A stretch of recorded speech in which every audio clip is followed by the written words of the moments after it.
Hello and welcome back to this next episode of Dungeons 2, where we're going to continue the campaign where we left off. So let's start with the story. Once the ultimate evil had escaped from the depths, still fettered to the throne, it traveled to wreak terrible vengeance on those who had done this, heavily supported by its little snots. The first target was Paladin Robert, now King of the Alliance. He had withdrawn to the quiet surroundings of his hunting lodge. There, he would be the perfect victim.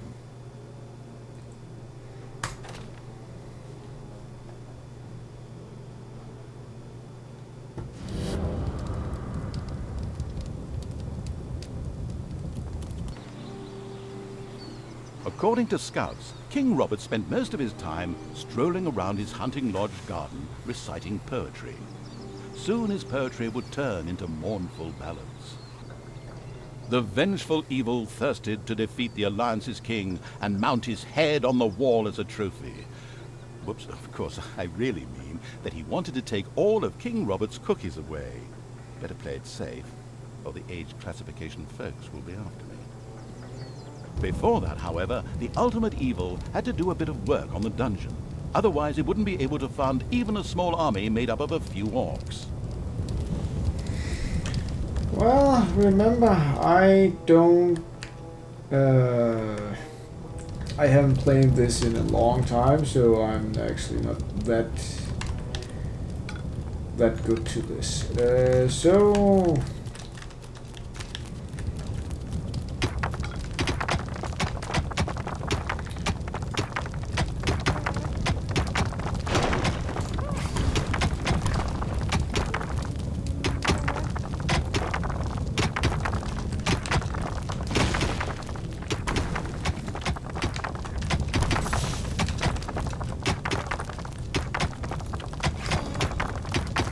we got treasury. Well, the first treasury was completed. Soon greedy evil's little snots would fill it with gold. You know the golden rule, right? Whoever has the gold makes the rules. well, maybe it would be better to actually put it over there.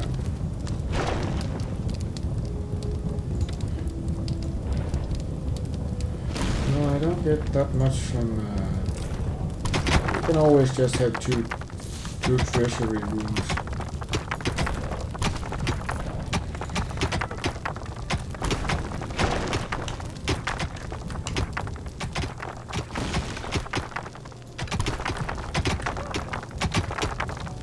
Right now, the restricted evil was only able to call upon orcs and little snots.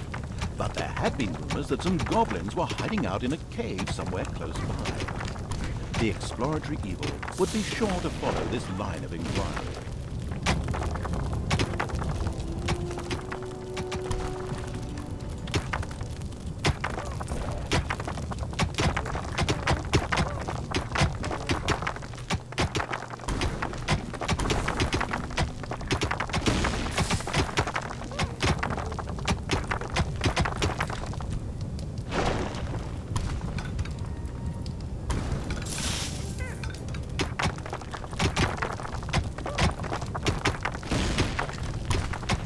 And now for the production room.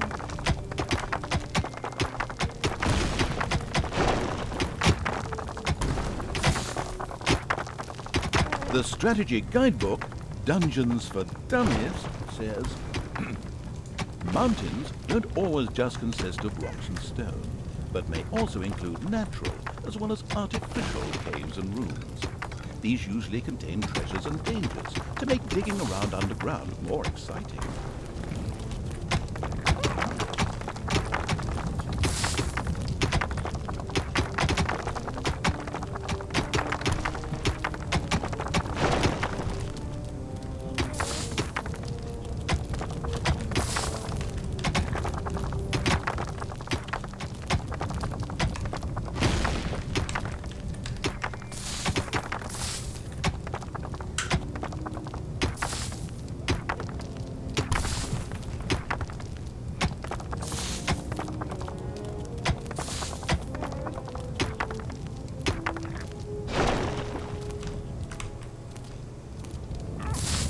Okay. The warmongering evil had hired the first orc.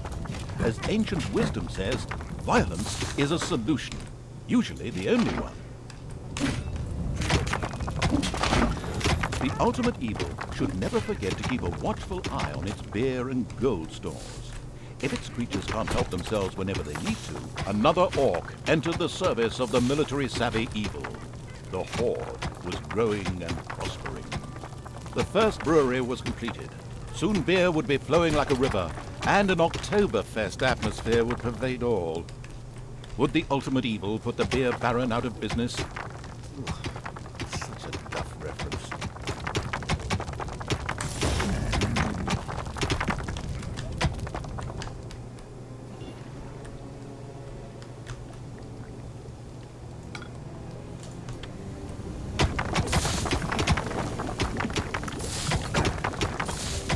The steady pounding in the rocks had given rise to overworld rumors of a new dungeon. A group of heroes set out to plunder its riches, and the ultimate evil was already looking forward to this visit. The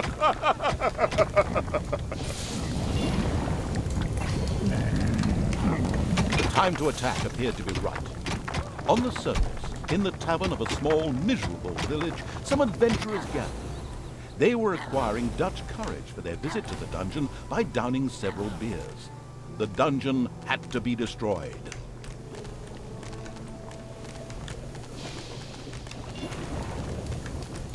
It's payday.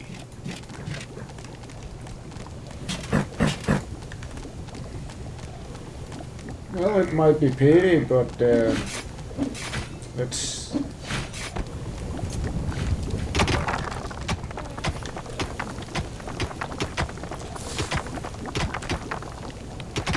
The heroes didn't know what had hit them, as several orcs bore down from nowhere and annihilated them. This group of heroes had plundered their last dungeon, but there would be more. So.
Well, might as well just try to.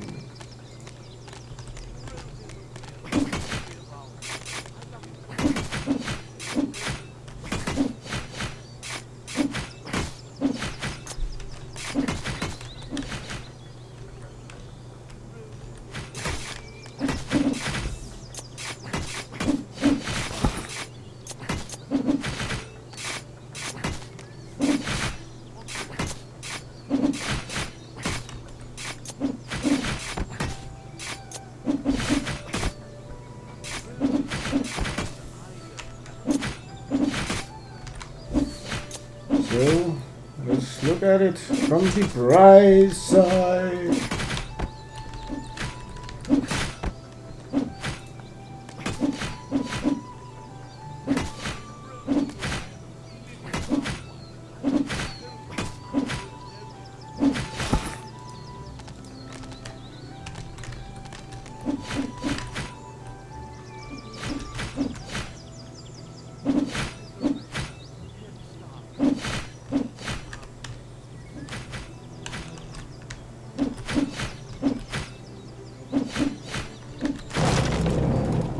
A delicious rumble announced the fact that the village's last house had crashed to the ground. Ha! There would be no more heroes meeting there to seek out the dungeon of the destruction-hungry evil. The hunting lodge of King Robert lay in the north. It was there that the ultimate evil would finally get its long-awaited revenge. However, it looked pretty damn well guarded. Maybe it should first visit the cave to the west, inhabited by a clan of goblins, where the cunning evil could do a little negotiating.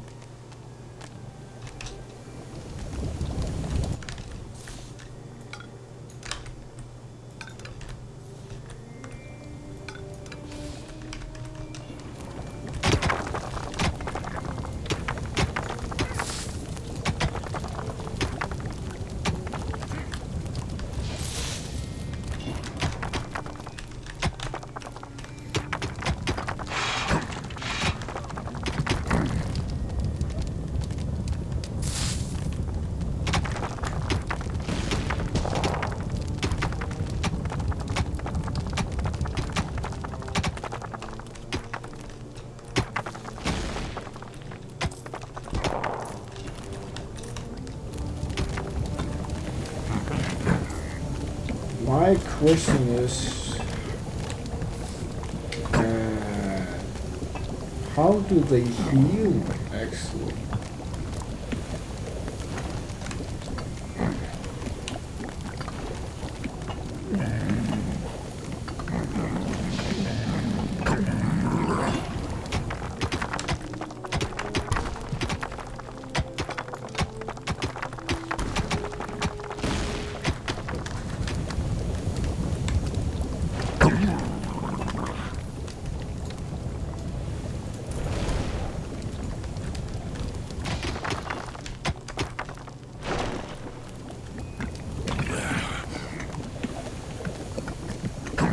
So they do heal a little bit when they drink something.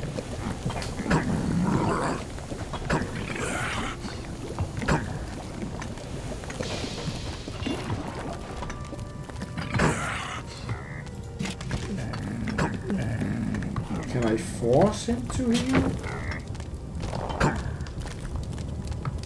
Payday!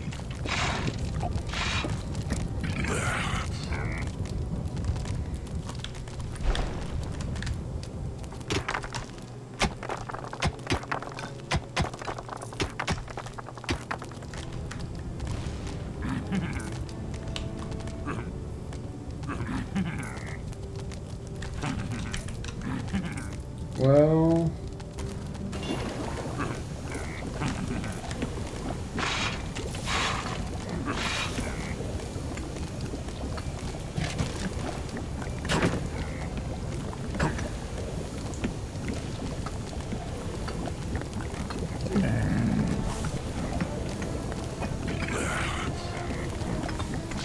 let's say that's good enough. Oh, there.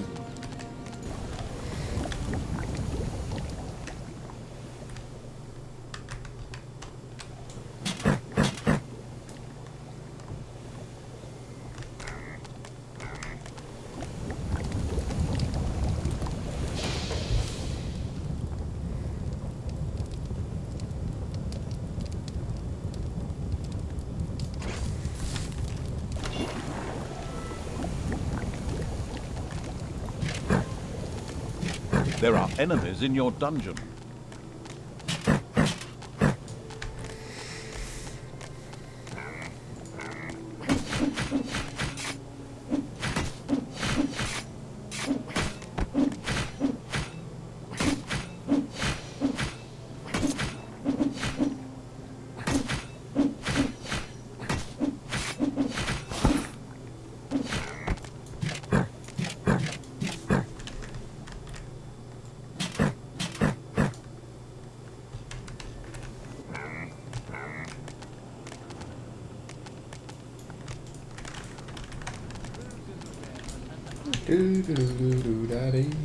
Let's go and look what the...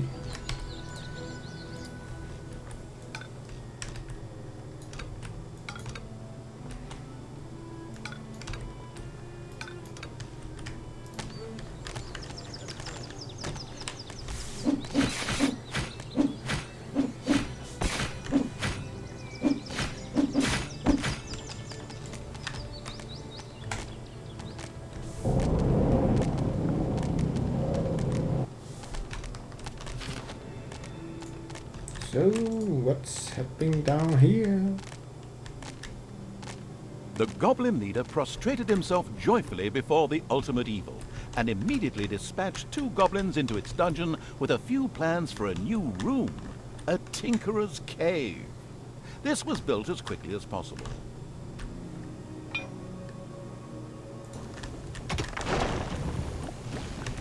Okay, let's build the tinkerer's cage then.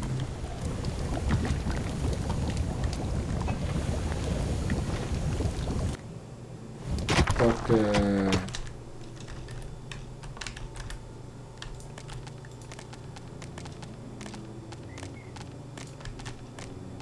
so I can move up there.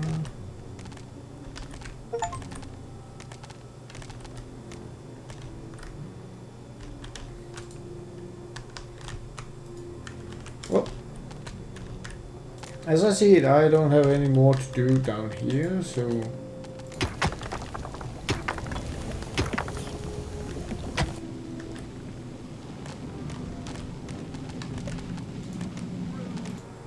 let's send them back to where they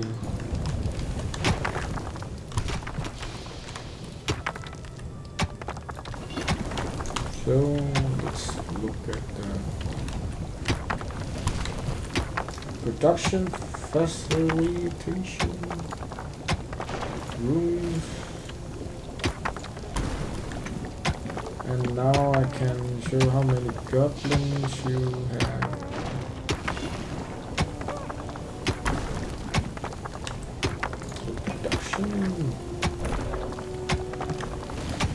The Tinkerer's Cave was built, could however only be used as a warehouse, as it lacked the workshop that the insidious evil's goblins needed. Quick as a flash, Evil placed a creator mat in the Tinkerer's Cave.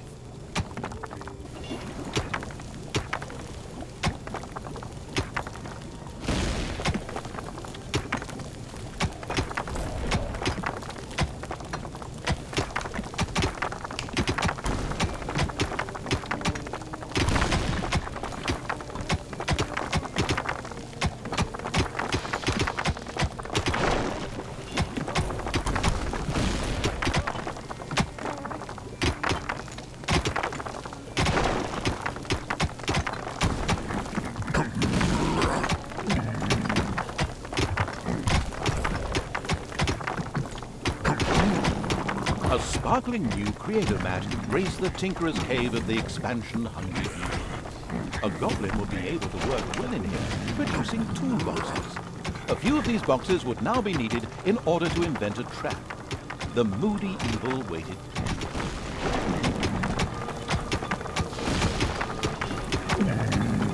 And we got some.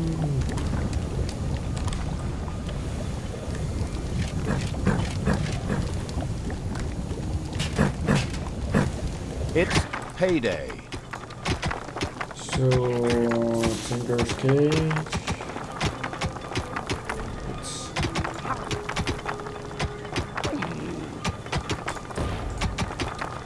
This way they should be able to at least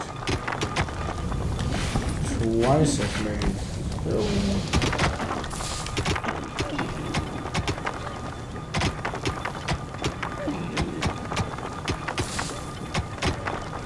Okay, so can I hide?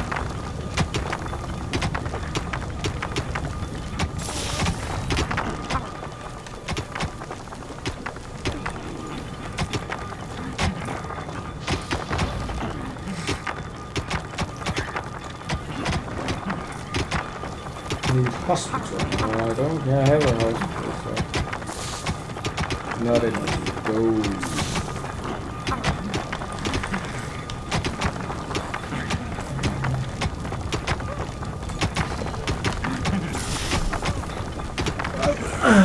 Let's.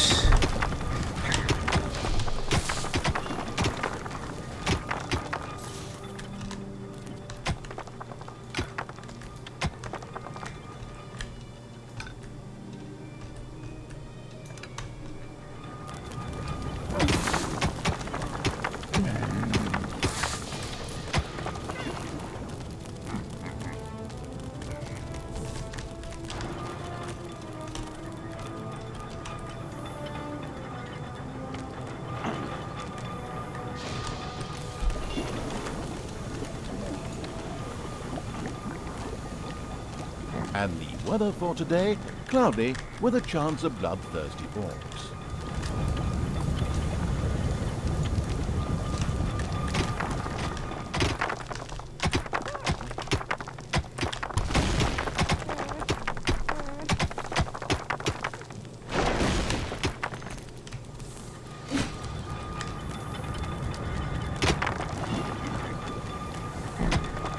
As cowardly as the goblins were, their creativity more than made up for this. They proudly presented the treacherous evil with their plan for a devious trap. With a silent, evil cackle, it quickly buckled down to setting the trap. Setting trap, bottom, detail production. Well.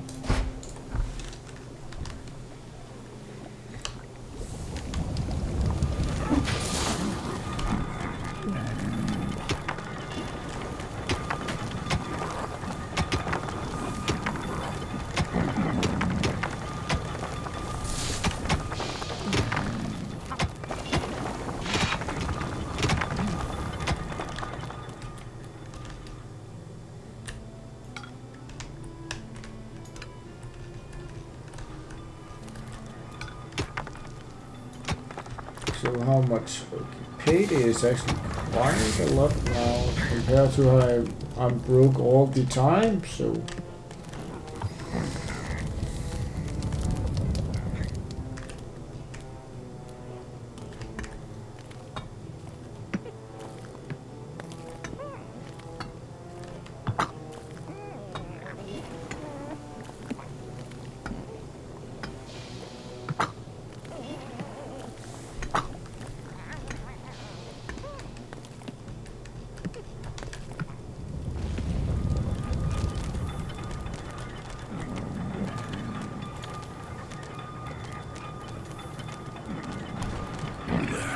Job done.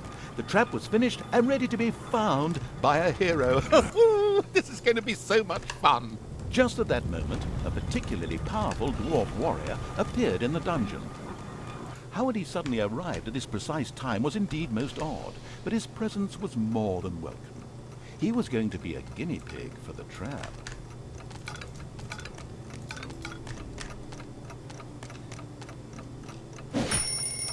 Even this strong dwarf warrior didn't stand a chance against the treacherous traps and powerful monsters of the invincible evil.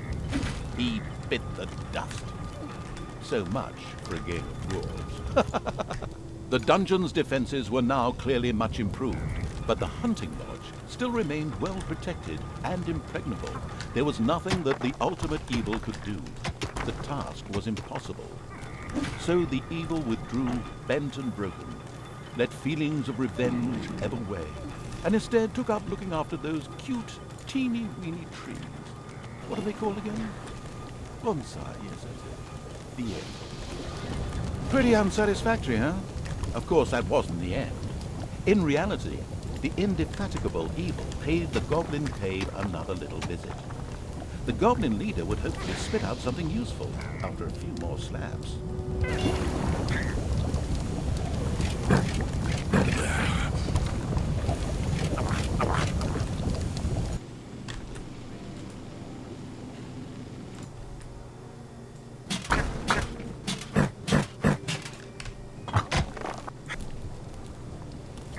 The expansion-driven evil couldn't wait to explore the further possibilities of the Tinkerer's Cave. In particular, a hospital seemed a useful way to cure its ailing units. It set about asking for this to be researched.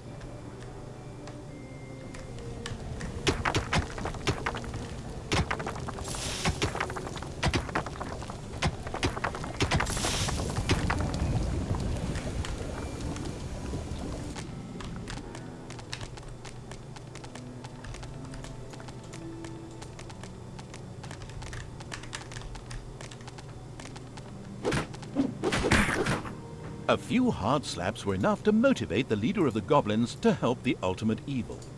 As it transpired, there was an old tunnel which had been previously used as an escape route. This connected the goblin cave with the vaults of the hunting lodge. The goblin leader voluntarily made a goblin assassin available to the hard-hitting evil to help infiltrate the lodge.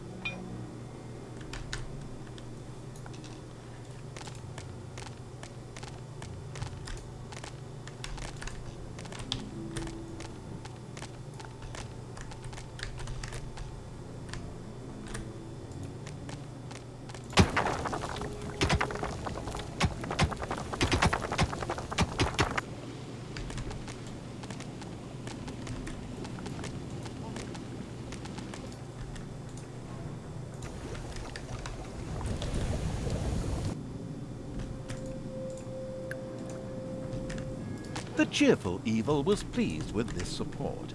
An assassin was a decent melee fighter, but its actual strength lay in its ability to make itself invisible. This was, of course, tested out immediately.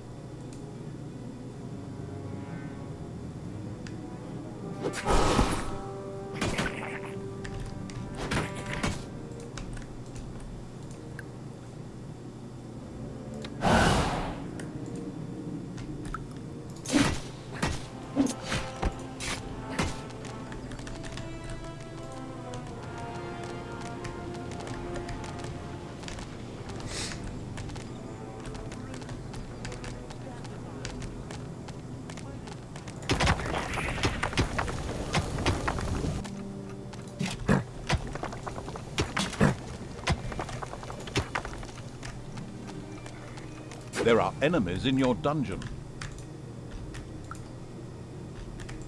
Despite the powerful invisibility skill, it was advisable for the ultimate evil to be cautious. Some opponents had such highly trained observation skills that they were actually able to see invisible units.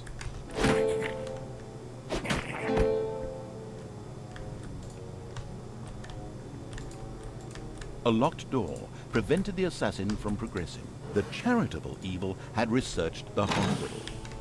This would enable its units to quickly recover from their injuries, once it had been built, that is.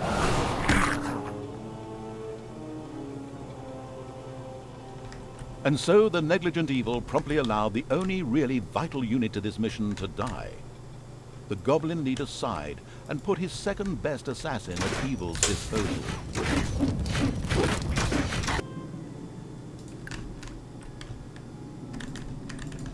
Okay, so it doesn't really matter how careless or unthoughtful that.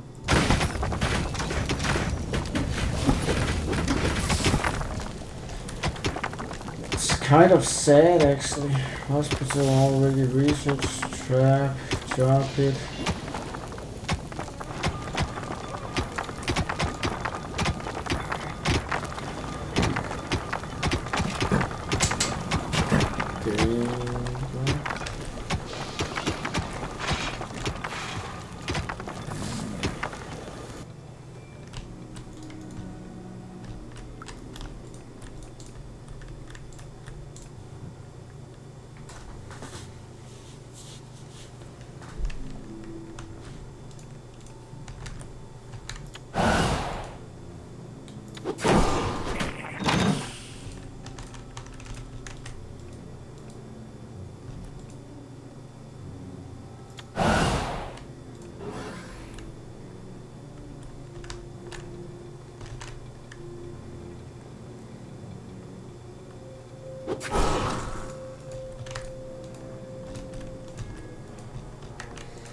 So let's just so that we don't need to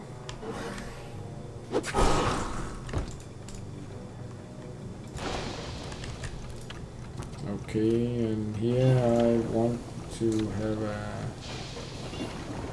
another trap actually.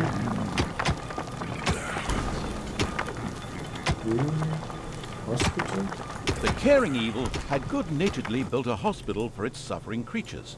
It, however, still lacked a hospital bed. Little Snots would then bring any units there that had been injured in the dungeon. The on-the-ball evil recognized that the warrior princess there was extremely powerful. The goblin assassin would be best advised to avoid any contact with her.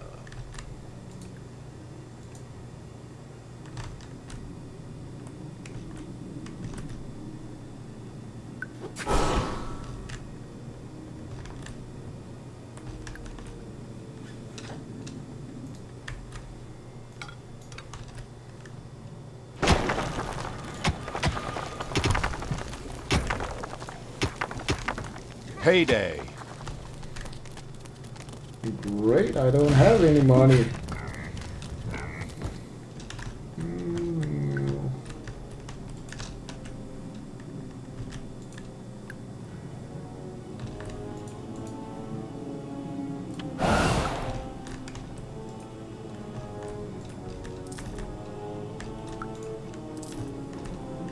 No need to try to kill them. A Gobobot was being forced to make miserable repairs in the lodge. A brief feeling of what it thought might be sympathy passed through the sensitive evil, but this actually turned out to be a mighty belch. Naturally, it would free the useful Gobobot anyway.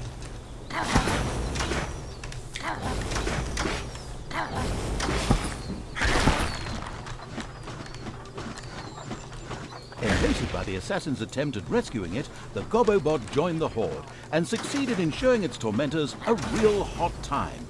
Its ability to more or less ignore ranged damage and set fire to large areas would come in very handy.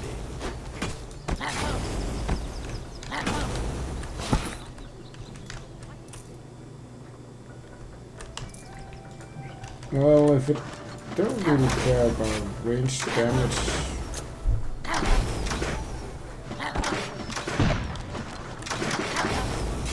Enemies have entered the dungeon.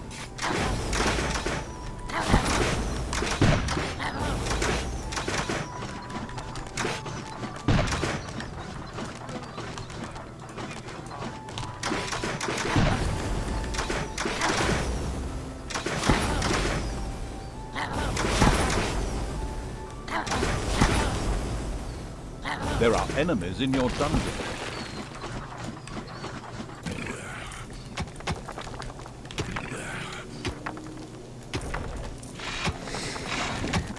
Well, how does it look?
Well,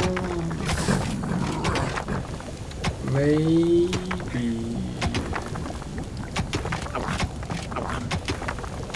We should try.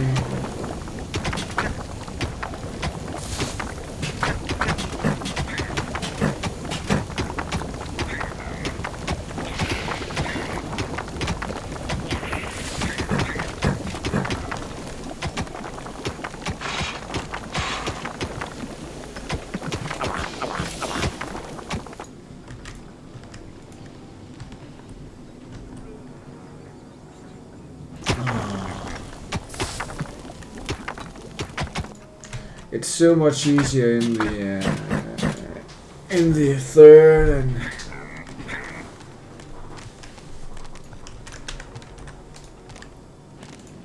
and fourth game. You just click that you want them in the in the old world, so it's going to take some time to get used to that.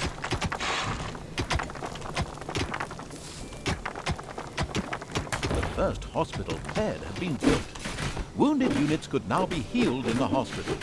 Little Snots would also be able to bring defeated creatures here so that they could be nursed back to health.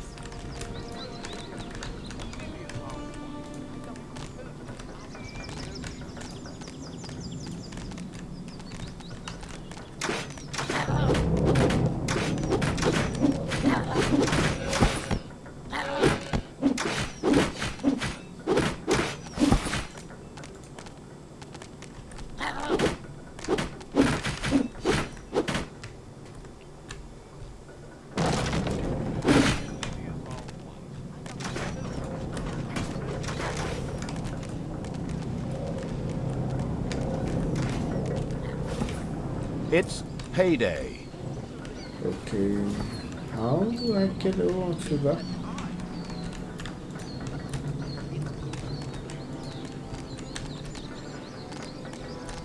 The horde came across a stray goblin by the roadside, who apparently constituted the sad remains of one of the hunting lodge's attack units.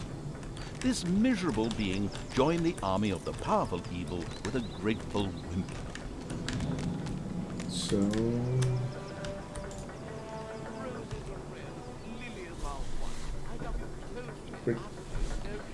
So...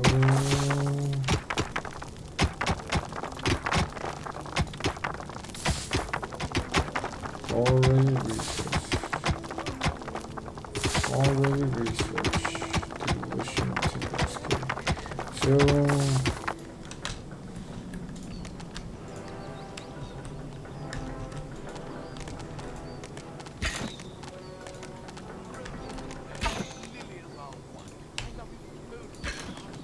Okay, for some reason I can't enter that.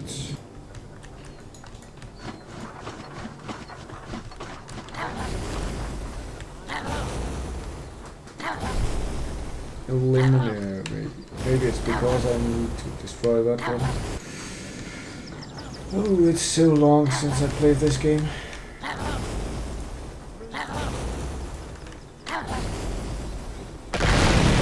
The hunting lodge was completely destroyed. The vengeful evil gave itself a very self-satisfied pat on the back. The time was right to concentrate on King Robert. He was in his renowned garden reciting his much less renowned love poems. The lyrically challenged evil had no time for poetry and would soon make this tangibly clear to him.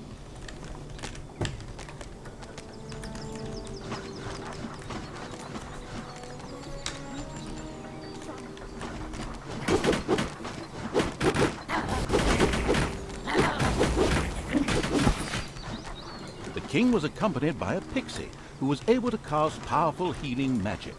Any direct attack would be suicidal. Mercifully, the omniscient and helpful narrator was at hand.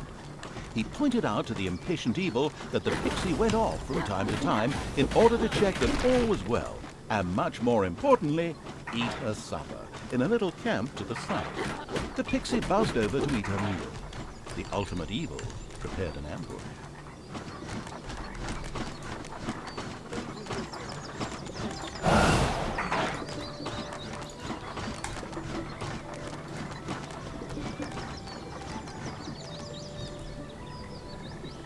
The annoying little pixie had spoken her last healing spell. The crafty-minded evil sculpted a fan from her wings. Now it was time to look for King Robert and ensure his early demise.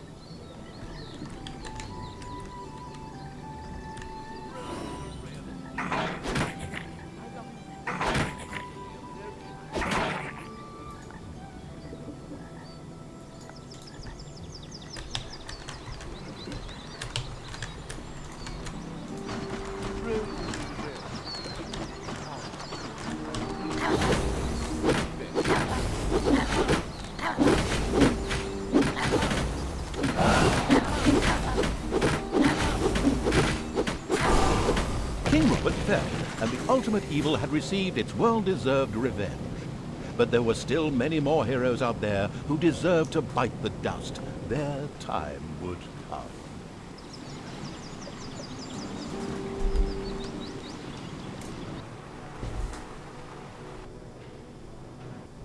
Well, that's all for this time. See you guys next time. Bye.